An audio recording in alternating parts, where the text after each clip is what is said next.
The brutal murder and abduction of Marco Archer gripped the nation, and today 11-year-old was laid to rest. Scores of family and friends paying their respects to the child today during his funeral service at Mount Calvary Baptist Cathedral on Blue Hill Road. His burial followed at Lakeview Memorial Gardens on John F. Kennedy Drive. The Columbus primary 6th grader was apparently abducted when he went to a nearby neighborhood store. The Broome Street resident was missing for about a week before his body was found in bushes in the Cable Beach area. It took about 10 days for police to positively identify his body. To date, no one has been charged for the death of Marco Archer. The Bahamian handicraft industry soon to be off to another giant leap, as local artisans will get the opportunity to promote their products online. According to Chairman of BAIC Edison Key, the Bahamas has been sitting on a gold mine that is worth $200 million. To help propel the local handicraft industry, Mr. Key says the Inter-American Development Bank is providing a $500,000 grant to promote the industry online. The primary focus of the initiative will be the development and launch of a virtual platform with functionalities to support and facilitate the marketing, sales, and distribution of Bahamian manufactured handicraft souvenirs via the internet. Your ability to sell your products online will be a significant step forward. This project is going to revolutionize the way we do business. Mr. Key was speaking at the 14th Annual Bahama Arts Festival put on by BAIC under the theme Achieving Excellence.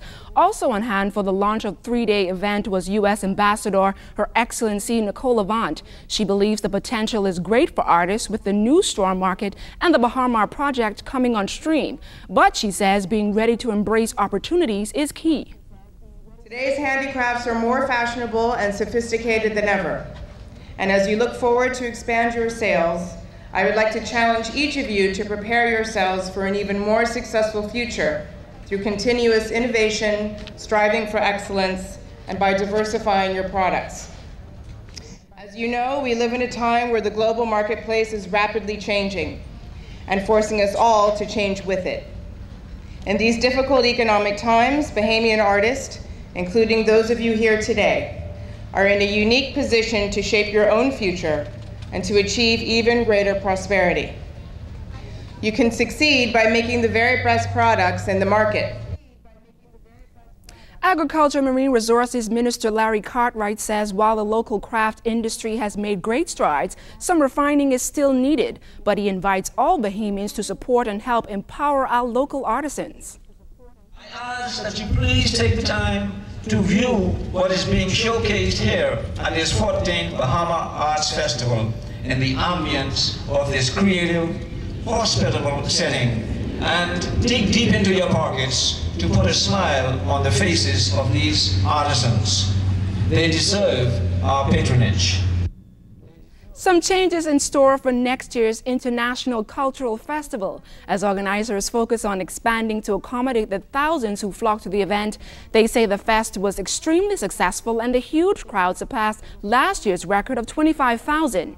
Here to give us some highlights from the festival is Giovanni Stewart in this ZNS News iReport.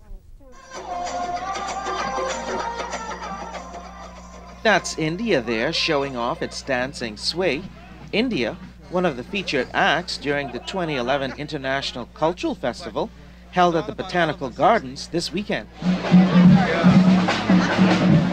More than 25,000 people from all over the world were expected to mark the popular festival's 16th year, and lead coordinator Janet Johnson says it's grown in popularity each year for good reason. They love it because they can dine around the world. It's a phenomenal experience. They can see beautiful cultural expression on the stage. They can come and talk to booth holders. They can come and see people who are resident here in the Bahamas that they don't see all year. All the different nationalities that are here. It's a cool place for kids because they have a chance to learn about different countries in the world. More than 100 booths were on display this year from 24 countries. The Bahamas had an expanded section serving up everything from fine cuisine to switcher, cupcakes, craft, and all things crab. It's a seasonal thing, and people go crazy for it. Anytime they can find it, they go crazy. The business is very good for it. Well, clearly I'm Bahamian, and so the love affair with crab continues. So that had to be my first stop. Our neighbor to the south, Cuba, won Best in Show for the second year in a row. Their expanded section featuring cigars and original art, native food, and mojitos. Today I've discovered the mojito from Cuba. Excellent. I recommend it highly. So we decided to take it to a different level, and we started to bring a piece of Cuba to the Bahamas and the world through the International Cultural Festival. Of course, China has been the buzz of the Bahamas thanks to the multi-billion-dollar Bahamar project. The Chinese ambassador's wife, Madame Louis Ping, joined here by an interpreter, one of the many delegates enjoying the annual fest. Chinese food is the best food in the world for me. I mean, it's just so different. Chinese food and Bahamian food. And there are so many Chinese Bahamian have lived there for 3-4 generations. The International Cultural Festival bringing the world together as one in the Bahamas for 16 years. With your ZNS News, I report, I'm Giovanni Stewart.